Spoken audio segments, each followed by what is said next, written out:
Hello বন্ধুরা, সবাই কেমন আছেন? আশা করি সবাই ভালো আছেন। তো আমি কইছিলাম যে স্যান্ডউইচ কিভাবে বানাতে হয়, তো এ টু জেড আজকে আপনাদেরকে দেখামু। তো এটা হলো স্যান্ডউইচের মেশিন। অ্যাকচুয়ালি এটার মধ্যে কিন্তু গরম করে ভাজা হয়।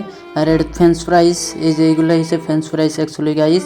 তো এখন এই যে সস, মাইনিস, আর গাইস এই যে লাল লাল দেখতেছেন, এটা কিন্তু পেরি পেরি মশলা। আর এটা হচ্ছে লবণ, আর ইনু আছে চাটনি মরিচের। আর এই যে এটা হচ্ছে চিজ, অ্যাকচুয়ালি চিজ, দুধের চিজ।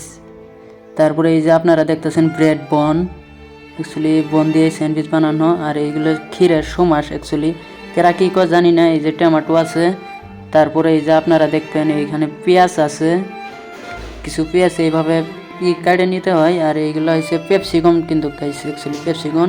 আর এগুলো আছে বাঁধাকপি। তো এই যে দেখেন আমার কিন্তু দোকান এ টু জেড রেডি করা হয়েছে, এটার মধ্যে আর কি বানাই। তো দোকান এ টু জেড রেডি। তো আমি মেশিনটা চালু করতেছি। তো চালু করে এখন আমি অল্প বাটার লাগাবো, তেলের মতন অ্যাকচুয়ালি এইগুলো বাটার কিন্তু গাইস। এখন বাটার লাগাই নিমু, তার মানে পুরা যাতে না যায়, তার জন্য আমি দুনো পিসটি বাটার লাগাই নিলাম। নিয়ে সেরে এই দেখেন ভালোভাবে বাটারটা আর কি লাগান লাগবো। তো নিয়ে আমি স্যান্ডউইচ কি বগরে বানাই। তো কি বগরে বানাই, এই যে আমি ব্রেড দুটো নিয়ে তার মানে মরিচের চাটনি আমি এইভাবে ভালো করে লাগাই নিমু দুনোটাতেই। লাগাই নেওয়ার পরে অ্যাকচুয়ালি এই যেটিতে কাটি কিন্তু অতটুকু দেয় না।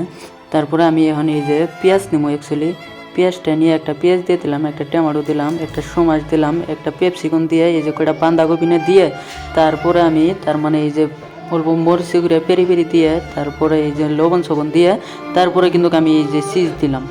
দেওয়ার পরে অ্যাকচুয়ালি সব কিছু কিন্তু আমার এই যে রেডি হয়ে গেল। তারপরে আমি দিয়ে দিলাম একদম গ্রিল মেশিনে। দেওয়ার পরে এই যে এ টু জেড আমার স্যান্ডউইচটা রেডি। এখন আমি প্লেটত বাই করে দিয়ে আর কি কাটিয়ে দেবো। তো যদি ভিডিওটা ভালো লাগে অবশ্যই লাইক কমেন্ট শেয়ার করবেন।